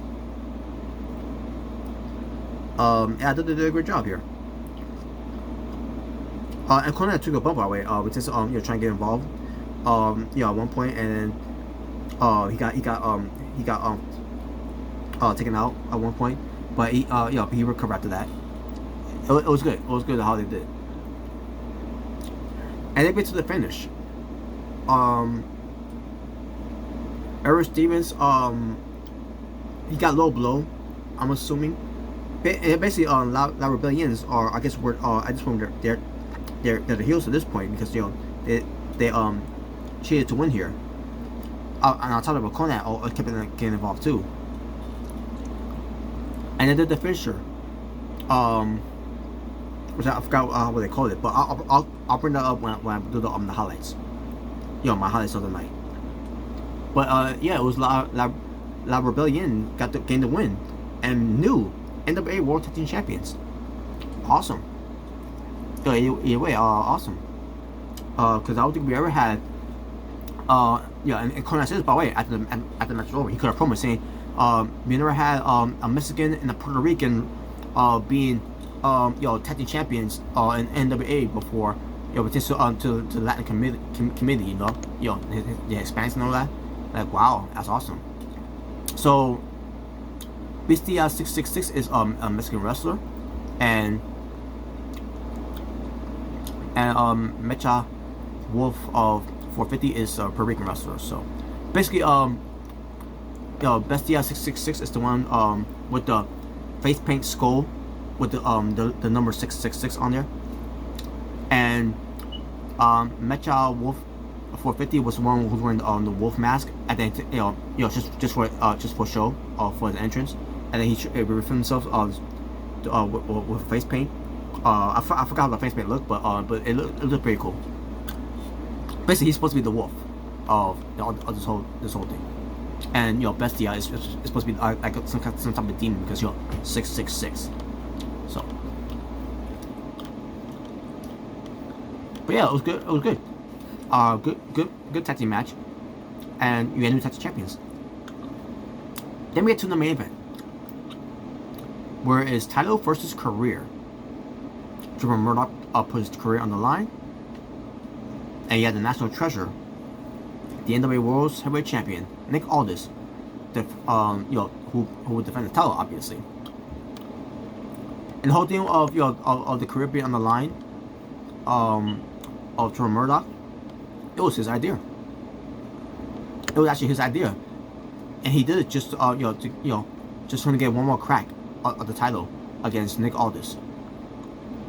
The first match they had, Nick Aldis had to cheat to retain his title. The second match they had, Nick Aldis beat him clean, and this is the third time to get his final chance.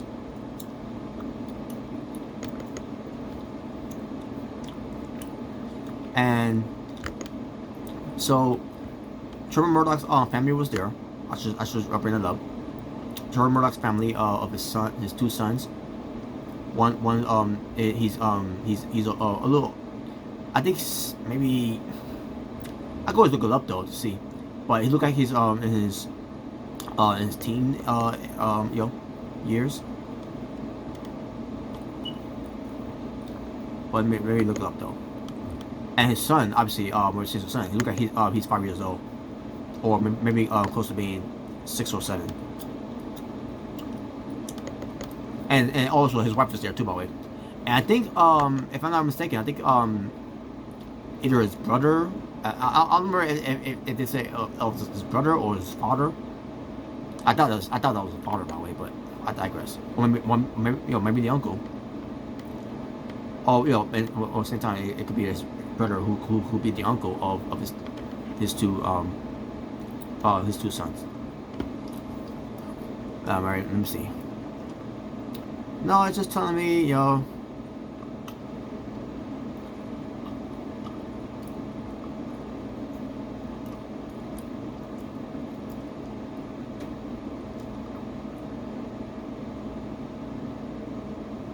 it's not really telling me much here.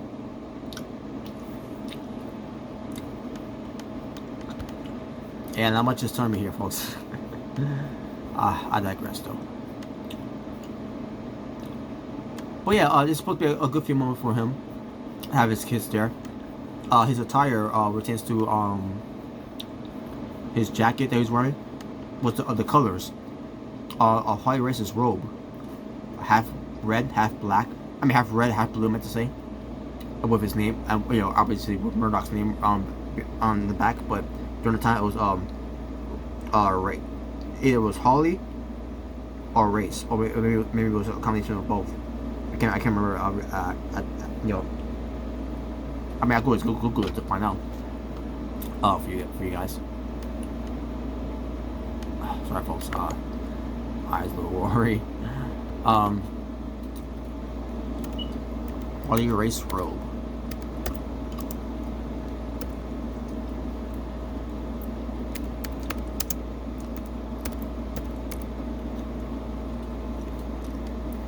Alright, here we go. Let's see. Here we go.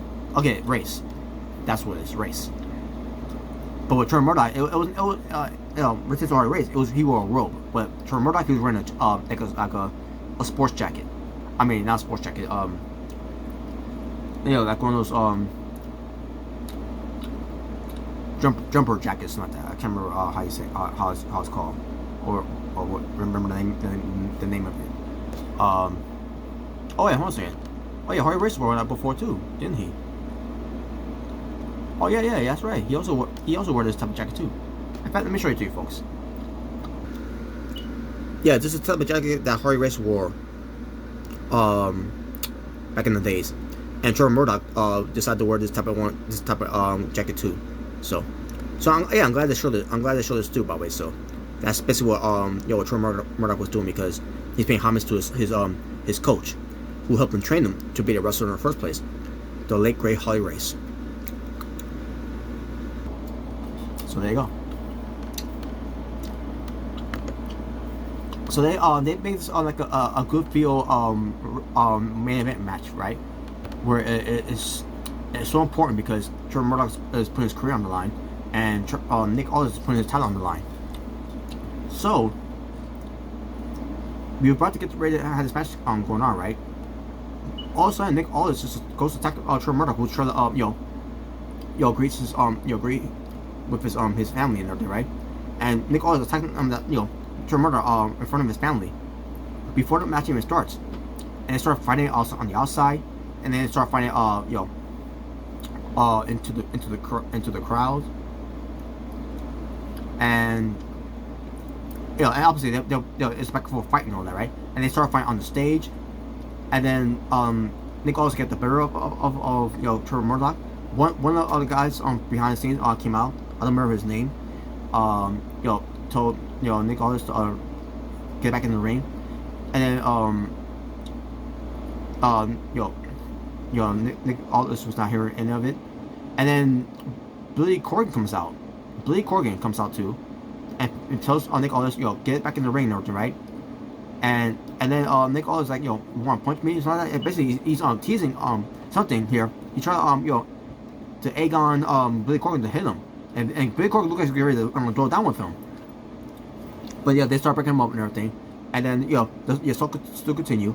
With Trevor Murdoch getting his ass kicked, by Nick Aldis, and then finally, they start fighting. Nick Aldis and Trevor, they get at ringside, and they get in the ring, and then from there, ring the bell, and then the chaos stopped from there.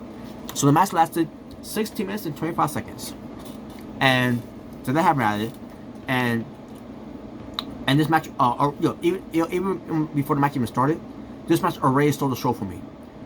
With how it was presented, how everything, that's Trevor Murdoch will be 40 years old, and his career's on the line, and it really told a story here. Where it tends to on the review package they did too, by the way, not just where it tends to opener, but I did show a review package here too as well. Before this match started too. How this whole thing ended, how this whole thing started between Nick Aldis and Trevor Murdoch, and it was a great story. It went back to the days of NWA EmPowerrr, when it first started, to everything that they did up to this point, and I thought it was tremendous. And and with them fighting before the match even started, brawling into the crowds and all that. It was and on the stage, and then Nick Aldis, is being a dick, because he's a heel, and finally gets to the match and all that, and they're having a great match, by the way, which no surprise there. Great, it was a great match. We got a referee bump.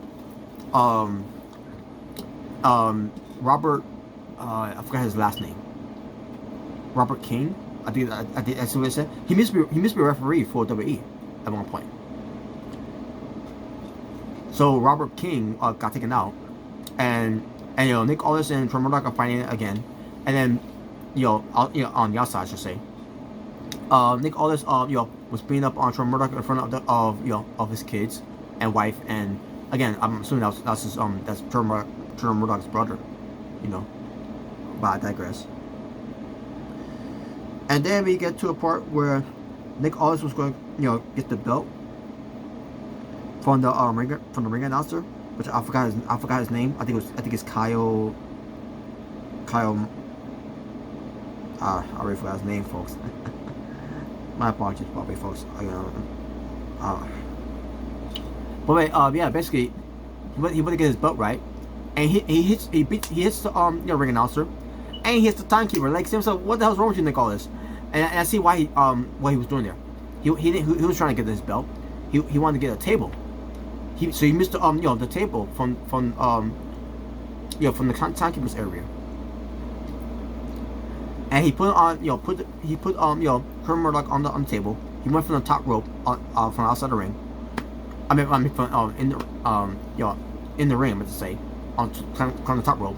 Go for his elbow drop onto Trevor Murdoch on the outside. Do a table. Oh my God, that was sick. Burn back to the ring, and then goes for a cover, and we get a new referee coming in there. Goes for a count, and Trevor Murdoch kicks out, and match goes on. It was chaos, but it was great. It was great either way. So,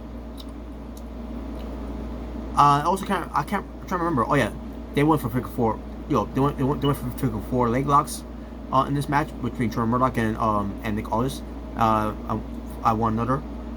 Pay homage to Ric Flair. This one was two resistance to the NWA World Champions of the past, which was great too. They did that too. And then finally, Trevor Murdoch. I can't remember what he did before he went for his finisher. But once he went for his finisher, which is the Rick Steiner's finisher, which Rick Steiner's finisher is from the second rope or even the top rope, either way, to go for the super bulldog or something like that. Which you gotta get your opponent while your opponent you're watching your opponent's back right there. Basically, I'm right. I'm on the second rope, and my opponent's right there. My opponent doesn't know where I'm at, so I'm going to jump on my opponent, have my arm around my opponent's head, and then bulldog him. Either on the second rope or the top rope. So that's Trevor Murdoch's finishing move, and I knew that was his finishing move too, because I've been watching NWA EmPowerrr during that time, and I always knew that was his finishing move. And as soon as he hit that, I said, so that's gotta be over, and it's over. And yes, your winner. Finally, Trevor Murdoch's dream has come true, because he is the new NWA World Series Champion. He's finally won the big one. He's finally won the world title that he always wanted to win. Ending the 1,443 record. Because Nick Aldis held out that belt since 2018 of October. And he held out for that long. Again, 1,043 days of being champion. Especially during the pandemic, which there's nothing you can do with that, folks, because it's the pandemic.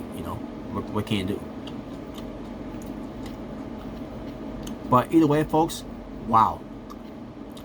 And I was happy for him. His family came in the ring to celebrate with him. Ric Flair came out there to celebrate with him.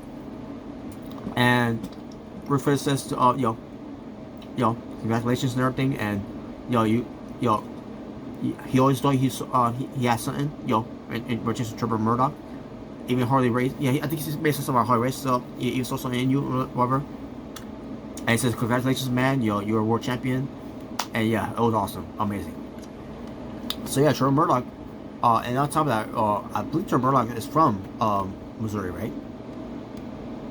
Let me double check.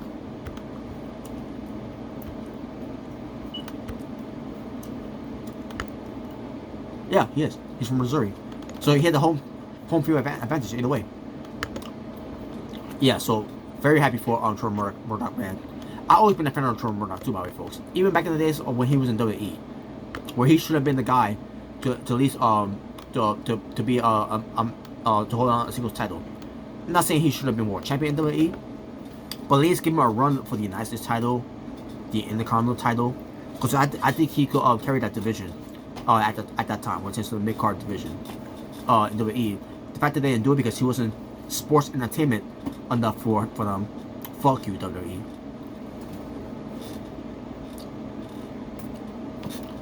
So yeah, great for Trevor Murdoch here, becoming the NWA World Champion.